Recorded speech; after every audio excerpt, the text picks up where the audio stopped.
오늘 은혜 받으신 말씀은 고린도전서 15장 44절에서 49절 말씀입니다.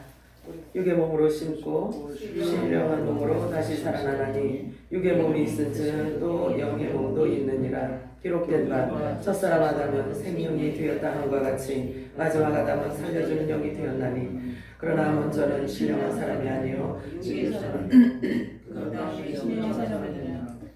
첫사람은 땅에서 났으니 흙에 속한 자이거니와 둘째 사람은 하늘에서 났습니다. 무릇 흙에 속한 저 속한 자와 무릇 하늘에 속한 자는 저 하늘에 속한 이와 같으니 우리가 흙에 속한 자의 형상을 입어 같이 또한 하늘에 속한 이의 형상을 입으리라. 아멘. 마라나타 세 번 합니다. 마라나타 마라나타 마라나타. 아멘. 오늘 그 본문 말씀 가지고 산영과 성령이라는 제목으로 우리 함께 은혜를 나눠보도록 하겠습니다. 대부분의 사람들은 자신의 몸이 얼마나 신비로운지를 모르고 살아갑니다. 그래서 유물론과 같은 되지 못한 사상들이 만들어지고 세상을 이렇게 더럽게 망가뜨리고 사람의 존재 가치를 무너뜨리고 있는 것입니다. 우리의 몸이 신비스럽다는 것은 오늘 본문에 기록된 것과 같이 땅의 흙으로 지어진 첫사람 아담과 같은 땅에 속한 흙에 속한 생명, 즉 혼의 생명이 있는가 하면 마지막 아담으로 불려지는 하늘로부터 오신 창조의 영으로 말씀이 육신이 되어 이 땅에 오신 하늘에 속한 형상을 입은 사람도 있다는 것입니다. 그래서 첫사람 아담으로부터 이어지는 후손들은 모두 죽음을 갖고 태어나는 존재들입니다. 그런데 마지막 아담으로 불려지는 예수님은 영원한 생명을 갖고 오신 분으로서 영생의 삶이 주어지는, 그래서 마지막 아담이라고 표현하고 있습니다. 사람의 몸은 매우 신비롭고 아름답다는 사실을 알아야 합니다. 우리가 매일 쇠퇴해지는 이 육체까지도 실은 신비로운 변화체로 바뀔 것이기 때문입니다. 사도행전 1장 8절 9절 읽어볼까요? 시작. 오직 성령이 너희에게 임하시면 너희가 권능을 받고 예루살렘과 온 유대와 사마리아와 땅 끝까지 이르러 내 증인이 되리라 하시며 이 말씀을 마치시고 그들이 무대 위에서 인정하시니 구름이 가리어 보이지 않게 하였다. 예수님이 승천하시는 모습이에요. 자, 고린도전서 15장 4절에서 8절 읽겠습니다. 시작. 장사하신 나라였다가 성경대로 사람을 하시사 개발에 이르시고 후에 옆에 제자에게 후에 500여 그들에게 보이셨나니 지금까지 앞에서 살아있고 어떤 사람은 잠들었으며 그 후에 야고보에게 보이셨으며 그 후에 모든 사도에게와 맨 나중에 만삭까지 가야 할 나의 자녀에게도 보이셨느니라. 부활하신 신령체를 입고 하늘 올라가시는 장면과 부활하신 후에 40일 동안 이 땅에 계시면서 모든 사람들에게, 사도들에게 나타나신 것을 기록하고 있어요. 그리고 또 약속을 하셨습니다. 올라가신 그대로 다시 오겠다는 약속을 남기고 가셨는데 이제 그 말씀이 성취될 때가 된 거예요. 우리 또한 장차 예수님처럼 신령체를 입을 자들이기 때문에 우리의 영과 혼과 육체까지도 점도 없고 흠도 없이 잘 보존시켜야만 합니다. 예수님이 부활하신 그 몸과 동일한 신령체로 부활될 몸들이기 때문에 그렇습니다. 그래서 우리의 몸이 실제로도 우리의 속사람이 부활되는 그런 신령체, 그렇게 신비스러움도 있지만 실제로도 우리가 갖고 있는 육체는 얼마나 신비로운지 알며 놀라지 않을 수가 없습니다. 우리 몸 안에 있는 피가 우리 몸을 완전하게 한 바퀴 도는데 몇 초 걸리는 줄 아세요? 46초가 걸린대요. 그 다음에 혀에 침이 묻어있지 않으면 맛을 알 수가 없고 코에 물기가 없어지면 냄새를 맡을 수가 없대요. 그럼 우리 코에 항상 물기가 있다는 거겠죠? 사람들의 핏줄, 혈관을 한 줄로 이어보면요, 그 길이가 장장 11만 2천 킬로나 된대요. 그래서 지구를 2번 반이나 감을 수 있다고 합니다. 그리고 우리 피부는요, 끊임없이 벗겨져서 4주마다 완전히 새 피부로 바뀐다고 합니다. 그래서 한 사람이 평생 벗어버리는 피부의 무게가 얼만큼인지 아세요? 꽤 많겠죠? 48kg가 된대요. 그래서 약 1000번 정도로 우리 피부를 새로 갈아입는다고 합니다. 뿐만 아니라 사람의 몸에는 650개의 근육을 갖고 있다고 합니다. 입으로 한 단어를 우리가 말하기 위해서 근육이 몇 개가 움직여야 되냐면 72개의 근육을 움직여야 우리 한 단어가 나올 수 있다는 거예요. 그래서 우리가 말하는 것이 별것 아닌 것 같지만 그처럼 신비한 모든 여건을 갖추고 있을 때에야 비로소 소리를 낼 수가 있다는 거예요. 이 소중한 말의 기관을 예수님의 증인으로 사용되어져야 함에도 불구하고 뱀의 후손들은 소름 끼칠 만큼 말과 언어, 즉 용어 전술을 이용해서 얼마나 많은 사람들을 멸망길로 끌고 가는지 몰라요. 그런데 우리는 그들이 그렇게 거짓말을 뻔히 하는 걸 알면서도 어쩔 도리를 몰라서 가슴만 졸이고 있는 현실입니다. 기도밖에 없는 거예요. 자, 악의 세력들은 언론의 자유, 표현의 자유라는 법을 이용해서 세상을 더럽게 망가뜨리고 있어요. 사회주의 공산주의자들이 사고하는 뇌의 구조는 가인의 뇌 구조와 유전자를 갖고 있기 때문에 그들에게는 이해시킨다든지 설득시킨다든지 해서 되는 뇌 구조가 이미 아니에요.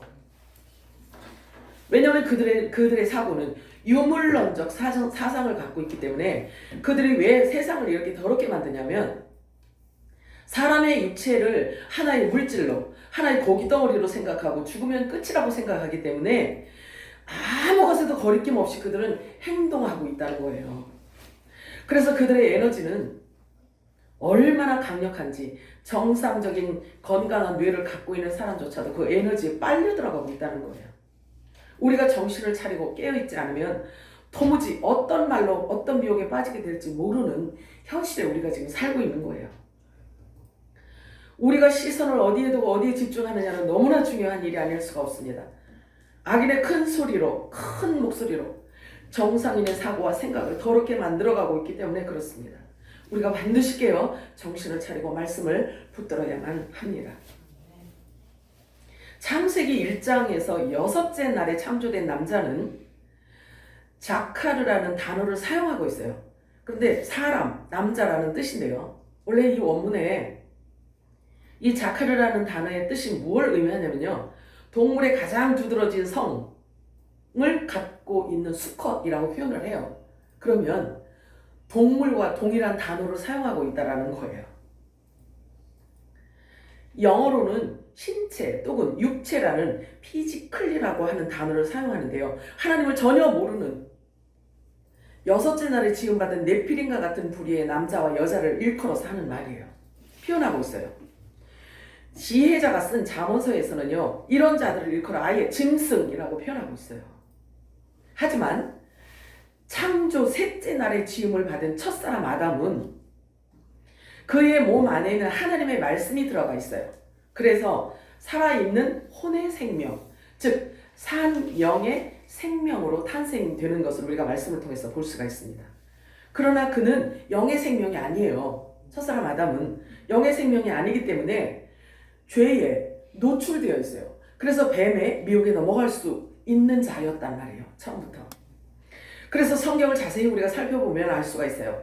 첫사람 아담이 창조되었을 때의 지구 땅에는요. 아직 사람이 살 수 있는 그런 환경이 아니었기 때문에 하나님께서 동방의 에덴의 동산을 창설하셨어요. 그리고 그곳으로 아담을 데리고 들어갔어요. 그러면 그때에는 아담이 죄가 하나도 없는 사람이에요. 혼의 사람이긴 하지만 죄가 없는 자였단 말이에요. 그래서 영적 세계인 에덴 동산으로 갈 수가 있었던 거예요.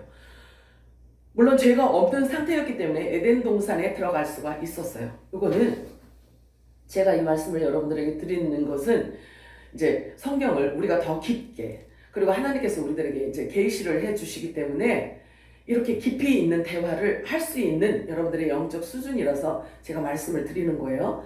이 말을 모른다고 해서 천국 못 가고 그러는 거는 아니에요. 부담 없이 그냥 들어놓으세요. 그렇게 해놓으면 성경이 아주 자연스럽게 재밌게 열릴 수 있기 때문에 그래요. 자, 창세기 2장 4절에서 9절 읽겠습니다. 시작. 천지가 창조될 때 하늘과 땅이 이르니 여호와 하나님이 땅과 하늘을 만드시던 날에 여호와 하나님이 비를 내리지 아니하셨고 땅을 하사하시고 없었고 그들은 조목이 아직 없었고 밭은 채소가 되지 아니하였으며 안개만 땅에서 올라와 오시는 쫓았다. 여호와 하나님이 땅의 흙으로 사람을 지으시고 생기를 그 코에 불어넣으시니 사람이 생명력이니라. 여호와 하나님이 영광의 에덴에 우상을 창조하시고 그 지으신 사람을 거기 두시니라. 여호와 하나님이 그 땅에 하셨고 거기에 좋은 나무가 나게 하시니 동산 가운데에는 생명나무와 선악을 알게 하는 나무도 있더라. 자, 이 장면은 하나님께서 창세전부터 갖고 계셨던 하나님의 감춰진 어떤 뜻을 이루시기 위해서 시작되어지는 장면인 거예요. 자, 아담이 영적 세계인 에덴 동산에 존재하게 된 그 경륜을 드러내고 있는 것입니다. 그렇다면 산령을 받지 못한 자들이 존재하기 시작한 이 여섯째 나라의 환경을 한번 우리가 살펴봐야 되겠죠? 창세기 1장 24절에서 29절 읽겠습니다. 시작. 하나님이 이르시되 땅 생물을 그 종류대로 되되 가축과 이동된 것과 땅의 짐승을 종류대로 되시니 그대로 되니라. 하나님이 땅의 짐승을 그 종류대로 가축을 그 종류대로 땅에 기는 모든 것을 그 종류대로 만드시니 하나님이 보시기에 좋았더라. 하나님이 이르시되 우리의 형상을 따라 우리의 모양대로 우리가 사람을 만들고 그들을 바다의 물고기와 하늘의 새와 가축과 온 땅과 땅에 있는 모든 것을 다스리게 하자 하시고 하나님이 자기 형상 곧 하나님의 형상대로 사람을 창조하시되 남자와 여자를 창조하시고 하나님이 그들에게 복을 주시며 하나님이 그들에게 이르시되 생육하고 번성하여 땅에 충만하라. 땅을 정복하라. 바다의 물고기와 하늘의 새와 땅에 움직이는 모든 생물을 다스리라 하시니라. 하나님이 이르시되 내가 온 지면에 심에 모든 채소와 씨 가진 열매 맺는 모든 나무를 너희에게 주노니 너희의 먹을거리가 되리라. 아멘. 환경이 많이 다르죠. 가축과 생물을 각각 그 종류대로 내도록 하셨다라는 이 말씀은 진화론이 얼마나 사기인가를 분명하게 지금 드러내주고 있어요. 지금 이 상태는요, 지금 우리가 읽은 이 상태는요, 여섯째 날에 남자와 여자를 창조하실 때에 그 장면을 지금 얘기하고 있어요. 그렇다라고 한다면 셋째 날 그 이유를 기록하고 있는 거잖아요. 그죠? 셋째 날 이유를 지금 기록하고 있는 거예요. 그래서 14절 이하의 모든 말씀을 함께 연결해서 보시면 2장에 들어가서 첫사람 아담을 지으실 때 그 환경과는 전혀 다르다는 것을 알 수가 있어요. 2장 4절에서 9절 읽겠습니다. 시작.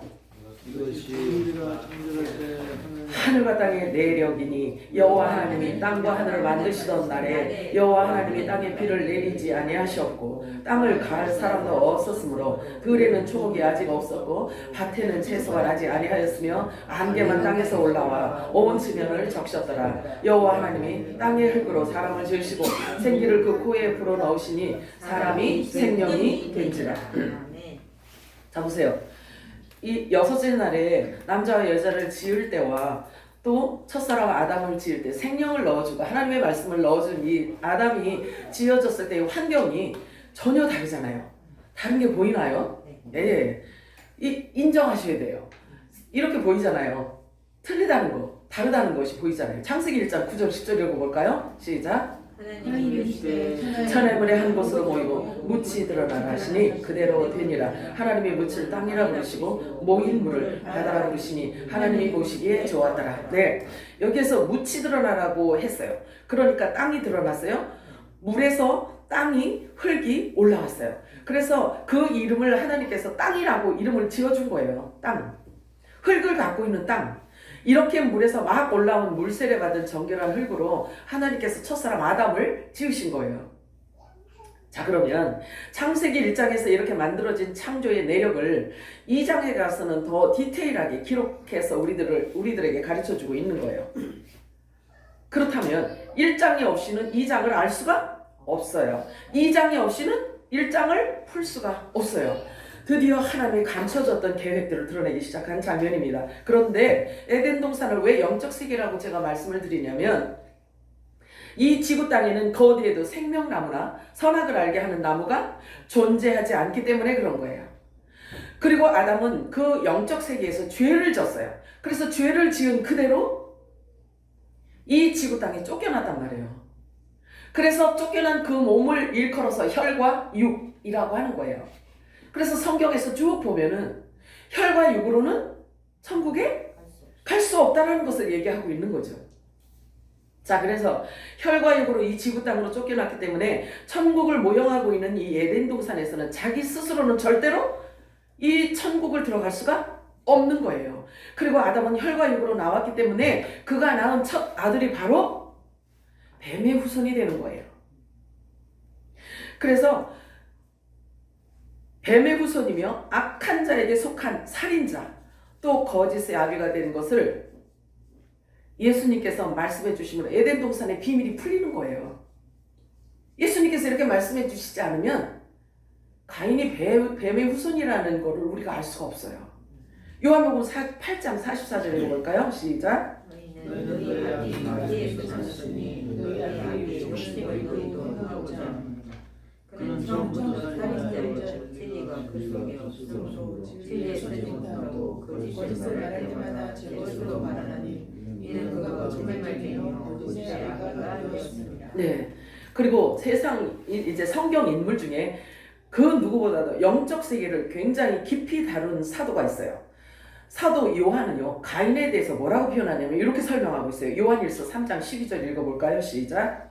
가인같이 행하지 말라. 그는 악한 자에게 속하여 그 아우를 죽였으니 어떤 이유로 죽였느냐. 자기의 행위는 악하고 그의 아우의 행위는 의로움이라. 자기 동생을 죽인 이유를 지금 말하고 있어요. 자기 행위는 악하고 아우의 행위는 의로웠기 때문에 죽였대요. 자, 요게 뱀 후손들의 갖고 있는 뇌 구조예요. 뇌 구조. 자, 그러므로 성경에서 말하는 죄는 영적 세계에서부터 시작이 된 거예요. 그래서 분명히 하나님의 말씀과 관련이 되어 있고 죄는 하나님과 관련이 되어 있는 것을 성경은 말씀하고 있어요. 지금 이 세상이 이렇게 흉흉하도록 죄악이 관영한 것은 지극히 자연스럽고 당연한 일이에요. 왜냐하면 그들은 뿌리 자체가 진리에 서 있지 않기 때문에 그래요. 거짓의 뿌리를 받고 있기 때문에 그런 것입니다. 그리고 거짓을 말할 때마다 제 것으로 말하기 때문에 그들이 하는 거짓은 다 자연스러운 거예요. 그들의 것을 갖고 말하기 때문에 그런 거예요. 여러분들이 우리가 있잖아요. 미디어를 보면서 거짓말하는 게 눈에 보이는데도 그것을 보면 우리가 마음이 상하잖아요. 마음이 상해요. 그런데 하나님의 말씀은 뭐라고 말씀하시냐면 그들이 진리의 뿌리를 내리지 않은 자들이기 때문에 자기 것을 가지고 거짓말을 한다는 거예요. 그러니까 우리가 화내거나 속상해 할 필요가 있다 없다? 없다예요. 지네들 걸 가지고 지금 행하기 때문에 그런 거예요. 거짓을 말할 때마다 제 것으로 말하기 때문에 그들이 하는 거짓말은 자연스럽다라는 거예요. 들키면 재수없고 그러잖아요. 일명 그들을 거짓말쟁이라고 성경은 말하고 있어요. 거짓의 아비에게서 났음을 자기 스스로들이 입증해주고 있다는 거예요. 창세기 4장에 보면요. 아담과 하와가 에덴 동산 밖으로 나와서 자식을 낳았어요. 자식을 낳은 것과 또 그 자식들이 농사를 짓고 양육하는 모습을 우리가 볼 수가 있잖아요. 근데 첫사람 아담이 자식을 낳아서 그들의 삶을 드러낸 곳이 창세기 4장이에요. 4장부터 시작이 돼요. 그런데 그 이유는 에덴 동산 밖으로 나와서 자식들을 낳고 살던 시기가 이제 그러니까 농사 짓는 그 모습을 지금 드러냈는데요. 그들이 하는 게 이제 아벨은 무엇을 했죠? 아벨은 뭘 했죠? 목축업을 했잖아요. 가인은 뭘 했죠? 농사를 지었단 말이에요. 자, 그런 것을 이렇게 전제를 두고 우리가 한번 생각을 해보는 거예요. 그때는 이미 구석기 시대 채집 경제에서 벗어난 때란 말이에요. 그래서 신석기 시대의 생산 경제 사회였다라는 것을 말해주고 있어요. 안 믿어도 그냥 들어놓으세요. 그래서 아담과 하와가 가인과 아벨을 낳고 살던 시대가 기원전 4,000년에서 어떤 사람은 8,000년으로 보기도 해요. 근데 4,000년에서 6,000년 사이에 신석기 시대라는 것을 그 당시 문화와 경제, 사회의 모습으로 잘 드러내주고 있어요. 가인과 아벨이 농사를 짓고 양을 칠 수 있었던 것은 그 시대가 농경, 목축 사회였기 때문에 가능했다라는 것을 알 수가 있어요. 그래요, 안 그래요? 고고학적 자료를 토대로 살펴보면요, 신석기 시대의 시장 경제 구조는 농산물과 목축으로 사육된 육축 등이 물물 교환을 통해서 상거래가 되어졌다는 것을 알 수가 있어요. 즉 아담과 하와가 에덴 동산에서 나올 때 신석기 시대가 펼쳐져 있었고 네피림의 후손들은 이미 땅을 완전히 정복하고 있었다는 거죠. 그래서 번성하며 살아가고 있었다는 것을 우리는 성경을 통해서 알 수가 있어요. 아담이 영적 세계에서 죄를 짓고 혈과 육을 가지고 이 지구 땅으로 쫓겨나서 처음 자녀를 낳았는데 인류 최초의 살인자 가인을 낳고 그때부터 계속해서 혈과 육을 가진 사람들이 나오기 시작한 거예요. 그래서 바울은 그것을 다음과 같이 기록하고 있어요. 실은 우리도 이 말씀을 통해서 창세기를 열어갈 수 있는 중요한 키워드가 되기도 합니다. 고린도전서 15장 44절에서 47절 읽겠습니다. 시작. 육의 몸으로 신고 신령한 몸으로 사는 사람이 육의 몸이 있은즉 또 영의 몸으로 인하여 기록된 첫사람 아담은 생명이 되었다는 것 같이 마지막 아담은 살리는 영이 되었다니. 그러나 먼저는 신령한 사람이 아니요 육의 사람이요 그 다음에 신령한 사람이라. 첫사람은 땅에서 났으니 그에 속한 자이거니와 둘째 사람은 하늘에서 나신 사람이라. 이제 둘째 사람 예수님을 구분하고 싶어서 이렇게 이것을 갖다가 기록을 한 거예요. 바울이. 자, 육의 몸이 있은즉 영의 몸도 있느니라. 예수님께서 사람으로 오셔야만 했기 때문에 육의 몸인 첫사람 아담이 필요했던 거예요. 그래서 육체를 하나님의 집 또는 하나님의 밥이라고 표현하기도 하는 겁니다. 왜 그러냐면 말씀이고 영이신 하나님 자신을 담아야 되기 때문에 집이라고도 하고 밭이라고도 해요. 말씀을 씨라고도 하잖아요. 그래서 그 씨를 뿌려야 되기 때문에 밭이라고도 하고 하나님을 담아야 되기 때문에 집이라고도 하는 거예요. 고린도전서 3장 9절 읽겠습니다. 시작. 우리는 하나님의 영적자들이 보이는 하나님의 가시고 하나님의 집이니라. 네, 아멘. 우리의 몸이 얼만큼 신묘막측한지에 대해서 제가 얘기하기 위해서 이런 말씀을 드리는 거예요. 알고 계시라고. 자, 첫사람 아담과 마지막 아담, 육에 속한 자와 영에 속한 자로 분명히 구분해서 성경은 기록하고 있습니다. 그리고 이 말씀이 무엇을 의미하고 있는지 이 마지막 늦은 빛 성령의 기름 부으심으로 말미암아 저와 여러분에게 계시하고 있다는 거죠. 그래서 첫사람 아담을 흙에 속한 자, 땅에 속한 자라고 말하고 마지막 아담은 하늘로부터 오신 하늘에 속한 자라고 표현하고 있어요. 이 말씀이 왜 이렇게 중요하냐면 우리가 첫사람 아담에게 연합되어 있느냐, 속해 있느냐, 아니면 마지막 아담으로 오신 하늘에 속한 예수 그리스도에게 속해 있느냐가 저와 여러분의 정체성을 드러내주는 거기 때문에 너무나 중요하단 말이에요. 성경은 온통 예수님에 대해서 이야기하고 있어요. 또한 예수님은 어떤 분이신지에 대해서 기록하고 있기 때문에 우리는 성경 말씀으로 모든 해답을 찾아야만 되는 겁니다. 기어요? 아니어요? 이런 것들은 학교에서 공부로 가르쳐 주는 게 아니기 때문에 그래요. 성령이 스승이 되어서 우리들에게 계시하시지 않으면 알 수가 없단 말이에요. 하늘에 속한 마지막 아담은 어떤 분이신가, 그리고 우리는 그분과 어떤 관계인가를 아는 것이 매우 중요합니다. 그것이 바로 우리의 신분이고 우리의 정체성이기 때문이에요. 결코 소홀히 여기고 넘어갈 그런 문제가 아니라는 사실을 반드시 인지해야만 합니다. 그것이 우리의 현 주소이기 때문에 그래요. 성경이 말씀하고 있는 죄에 대해서, 의에 대해서, 심판에 대해서 확실하게 우리가 알아야 됩니다. 왜냐하면 저와 여러분을 통해서 그것을 설명을 해줘야 되기 때문에 그래요.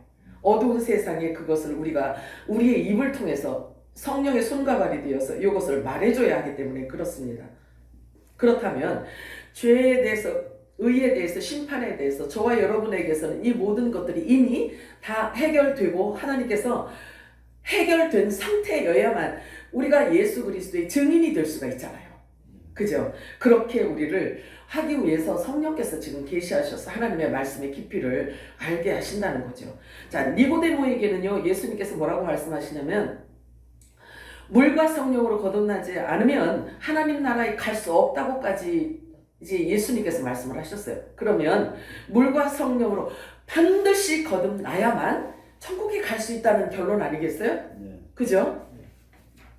그러면 물과 성령이 무엇인지를 알아야지. 그래야 물과 성령으로 거듭나야 내 정체성을 알 수가 있지 않겠어요? 네. 죄의 근원지와 그 죄가 무엇을 의미하는지에 대해서 분명하게 우리는 알아야 돼요. 근데 말해주는 자가 없었기 때문에 우리는 그동안에 몰랐었단 말이에요. 죄 하면은 아이고 어제 저녁에 신랑하고 싸웠는데 이런 걸로만 생각을 한 거예요. 어제 우리 애들을 너무 지나치게 막 혼내켰는데 두들겨 팼는데 막 어떤 이런 것들 육적인 것과 세상적인 것으로 계속 생각을 하고 그렇게 배워오고 또 미운 사람이 있어서 눈을 하얗게 흘겨서 이런 죄 이런 것 때문에 맨날 울고불고 해도 그 다음날 가면 또 눈을 흘겨. 그 다음날 가면 또 미워. 막 이래. 그런데 제가 죄가 어디로부터 시작되었는지에 대해서 아까 우리 창세기 알아봤잖아요. 그래서 죄의 근원은 영적 세계로부터 온 거예요. 그래서 사람이 땅에 속한 첫사람 아담에게 소속되어 있고 연합되어져 있는 자라면요, 죄를 해결할 방법이 이 세상에는요 도저히 해결할 방법이 없는 거예요. 없어요. 그걸 얘기해주고 있어요. 그러나 죄에 대해서, 의에 대해서, 심판에 대해서 해결을 하시고 하나님의 화평케 하는 말씀을 맡은 자들을 통해서 이게 흘려 나가면서 풀어지는 거예요. 나가면서 죄에 얽혀 있던 자들이 하나님이 주신 말씀을 줄 때 이게 풀어지는 거예요. 그 말씀을 받으면. 자, 산영과 성령에 속한 생명이 각각 따로 있다고 말하고 있어요. 성경은. 산영과 성령에 속한 이 생명이 각각 따로 있다는 것을 성경은 말씀하고 있어요. 그래서 저와 여러분의 육체가 신비스럽다라고 이야기를 드리는 거예요. 세상 사람이든지 세상 사람이나 아니면 예수가 누군지도 모르고 사는 짐승처럼 사는 사람들이든지 모양은 다 똑같아. 그런데 성경은 성경 안에서 분류하는 방법을 우리들에게 말씀해주고 있단 말이에요. 분류하는 방법. 자, 고린도전서 15장 20절에서 24절 읽어볼까요? 시작. 그러나 이제 그리스도께서 죽은 자 가운데서 다시 살아나사 잠자는 자들을 천천히 해하셨도다. 사망이 한 사람으로 말미암았으니 죽은 자의 자유가 한 사람으로 말미암았다. 아담 안에서 모든 사람이 죽어같이 그리스도 안에서 모든 사람이 삶을 얻으리라. 그러나 각각 자기 처처럼 비추는 원자적인 천국에 다음에 그가 강림하실 때 그리스도에게 속한 자요 그 외에는 마지막에 그가 모든 통치와 모든 권세와 능력을 멸하시고 나를 아버지 하나님께 바칠 때라. 자, 구원은 부활을 의미해요. 자, 천국은 부활의 몸만 갈 수가 있어요. 그래요, 안 그래요? 영원히 존재하는 천국이기 때문에 영원 세계이기 때문에 그냥 이렇게 쇠퇴하는 이 육의 몸을 갖고는 천국에 갈 수 없단 말이에요. 그렇기 때문에 다 부활되어진 상태여야 부활의 몸을 입어야만 영원히 존재할 수 있는 자가 되는 거란 말이에요. 그런데 천국, 하나님 나라, 왕국, 천국, 영원한 나라 이렇게 이야기하는데 왜 나라라고 했냐면 우리 지금 이 땅에 물질 세계에서 존재하는 이 나라와 비슷하단 말이에요. 하나님의 나라도 왕이 있는가 하면 종이 있고 평시민이 있고 이렇다는 거예요. 근데 그것을 나누는 방법도 성경에 하나님이 다 기록해 놓으셨고, 그런데 참 특이한 게 그 직분대로 그 신분대로 그들을 하나님께서 거두시는 방법과 거두시는 때가 다르다는 것을 성경은 얘기하고 있는 거예요. 왕들을 먼저 거두고 아들들을 먼저 거두고 그 다음에 종들을 그 다음에 거두고 그 다음에 평시민들을 그 다음에 거두고 이렇게 부활시키시는 그 방법이 하나님의 시간표인 이 절기에 따라, 하나님의 시간표는 7절기를 말하거든요. 그러면 이 절기 따라 열매가 다르다는 것을 성경은 얘기하고 있어요. 그러면 그 절기 따라 거두는 열매, 그러면 나팔절의 성물이라고 해요. 나팔절 성물, 속죄절 성물, 그리고 초막절 성물, 이렇게 다르단 말이에요. 그러면 하나님 나라가 완전하게 이루어지기까지는 많은 시간이 걸리겠죠, 그치? 시간이 걸려요. 근데 나팔절 성물을 데려가서 하나님 나라를 이제 완성하기 시작하는 나팔절 성물을 데려갈 때부터 이 인터벌은 1000년밖에 안 돼요. 시민들을 하나님께서 출소하시는 기간이 1000년이거든요. 그래서 그 1000년 인터벌 동안에 처음 이제 휴거돼서 올라간 이 백성이 아니죠. 왕이죠. 그러면 이 왕은 예수님이 지상재림할 때 같이 내려와요. 같이 내려와서 1000년 왕국을 다스려요. 1000년 왕국을 다스리게 되어 있단 말이에요. 그러면 속죄절의 성물은 언제 부활이 될까요? 속죄절의 성물도 부활이 되어야 하나님 나라에 들어갈 수 있지 않겠어요? 예수님께서 지상재림하실 때 그때 부활의 몸을 입게 돼요. 부활의 몸을 입게 돼요. 그러면 나팔절 성물하고 속죄절 성물하고 시간이 달라요. 시간이 달라요. 그리고 부활시키는 방법도, 구원하시는 방법도 달라요. 방법도 달라요. 초막절 성물도 부활시키는 그 방법이 또 달라요. 그래서 초막절의 성물까지 거두면 이 땅에 이 물질 세계는요 없어진다고 했어요. 그래서 처음 하늘과 처음 땅이 없어진다라고 말씀하고 있어요.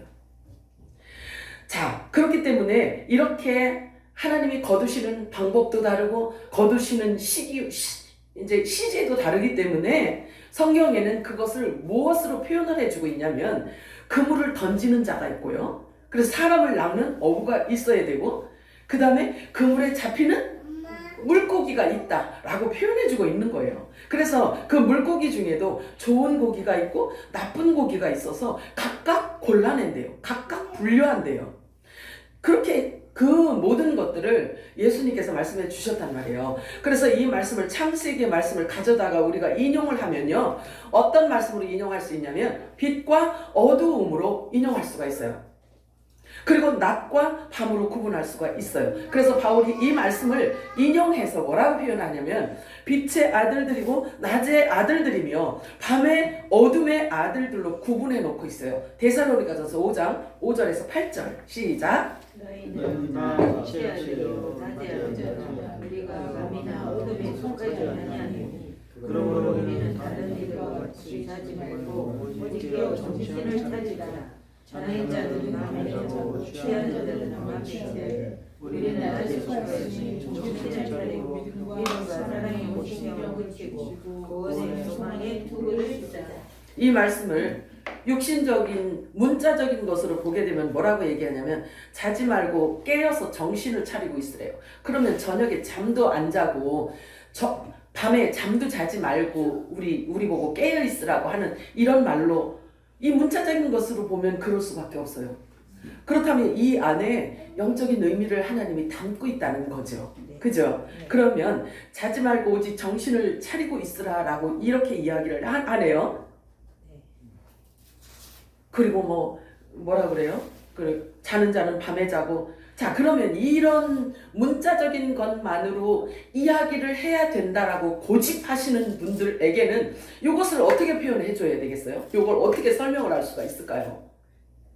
요게 창세기 말씀을 가져다가 인용하지 않으면 풀어질 수가 없어요.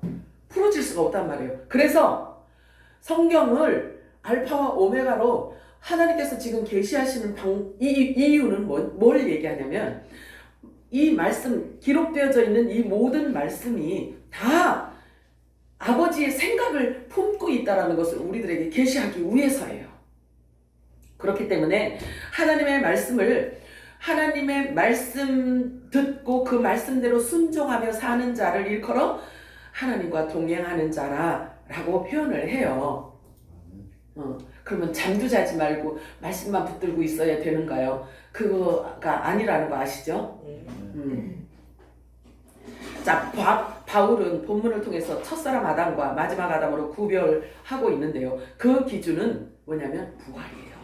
그래서 죽은 자들 중에 첫 열매가 되신 예수님으로부터 그 기준을 놓고 바울은 모든 서신서를 장식하고 있습니다. 내 양은 내 음성을 듣고 따른다라고 말하고 있어요. 자, 듣는 것으로 끝나는 것이 아니라 그 말씀이 육신이 되어져야, 성육신 되어져야 부활이 분명히 될 수가 있습니다. 여러분들이 말씀을 대하는 그 마음 중심이 너무 중요하단 말이에요. 내 양은 내 음성을 듣고 따른대요. 나도 예수님께서 말씀하신 나도 내 양을 알고 내 양의 이름도 다 일일이 하나씩 다 알고 계신대요. 예수님께서. 나는 내 양을 마지막 날에 하나도 잃어버리지 않고 다 부활시켜서 데려갈 것을 예수님이 약속하셨어요. 소망이잖아요. 그죠? 그리고 그렇게 예정된 자를 부르신다는 거예요. 그래서 우리가 예수를, 내가 내 마음대로 예수를 믿는 것 같지만 결국 예수님께서 우리를 부르셨다는 거죠. 그리고 부르신 자를 거룩하게 해주신다고 약속하고 있어요. 로마서 8장 30절 시작.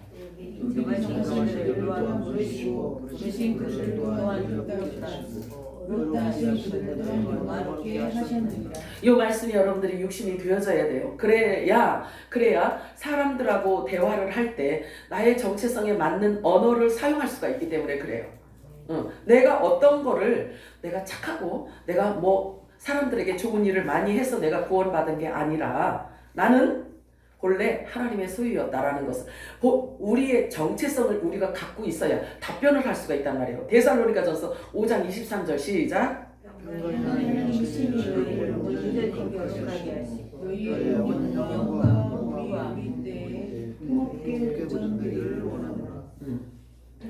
우리 몸 자체도 부활되어져야 할 몸이기 때문에 흠도 없어야 되고 점도 없어야 된다고 말씀하고 있어요.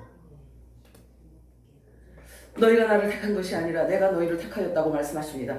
너희들을 형제라고 부르는 것을, 예수님께서 말씀하신 너희들을 내 형제라고 부르는 것을 부끄럽게 여기지 않는다고 말씀을 하십니다. 우리의 몸의 신비는요, 물론 흙에 속한 자처럼 보이지만 저 하늘에 속한 이와 같기 때문에 신비로운 거예요. 왜냐하면 우리는 영원전부터 하나님의 품속에 있던 독생자 예수 그리스도 안에 있던 영의 생명들이었기 때문에 죄와 사망의 법이 저와 여러분을 묶을 수가 없다는 사실이에요. 중요한 말씀인데 그 사실을, 그와 같은 사실이 곧 진리란 말이에요. 진리. 그래서 예수님께서 말씀하세요.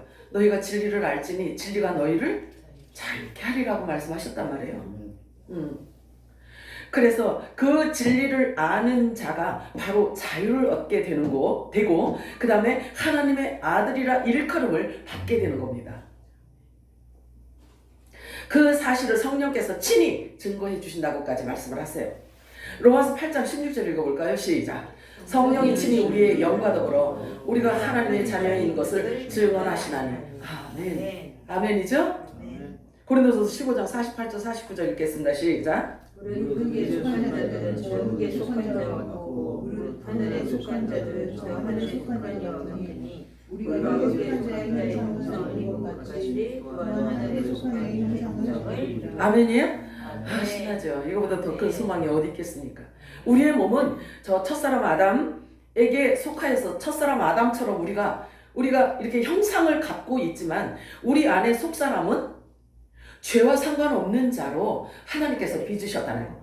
그렇게 본래 하나님의 영 안에, 하나님의 말씀 안에 있던 영의 생명이었다라고 말씀하고 있는 거예요. 믿으시나요? 고린도전서 15장 51절에서 54절 읽고 마치도록 합니다. 시작. 보라, 내가 너희에게 비밀을 말하노니 우리가 다 잠잘 것이 아니요 마지막 나팔의 순식간에 후련히 다 변화되리니 나팔 소리가 남의 죽은 자들이 썩지 아니할 것으로 다시 살아나고 우리도 변화되리라. 이 썩을 것이 반드시 썩지 아니할 것을 입겠고 이 죽을 것이 죽지 아니함을 입으리로다. 이 썩을 것이 썩지 아니함을 입고 이 죽을 것이 죽지 아니함을 입을 때에는 사망을 삼키고 이기리라고 기록된 말씀이 응하리라. 아멘. 이 고백이야말로 성령의 거룩한 성전이 된 자들에게 그들 입에서 나오는 고백이에요. 그리고 산 영과 성령의 구별은 중요합니다. 산 영과 성령이 구별이 되는 것은요, 영원 세계에서 하나님과 영원히 그들의 존재가 그대로 영위 된다라는 사실이에요. 아멘. 그래서 그 신분을 가리고 있기 때문에 지금이 너무 중요한 때라는 거죠. 그래서 늦은 빛 성령의 기름 부심을 여러분들이 간절히 구하시기를 바랍니다. 사랑과 은혜가 풍성하신 하나님 아버지, 은혜와 사랑을 고맙고 감사드립니다. 하나님의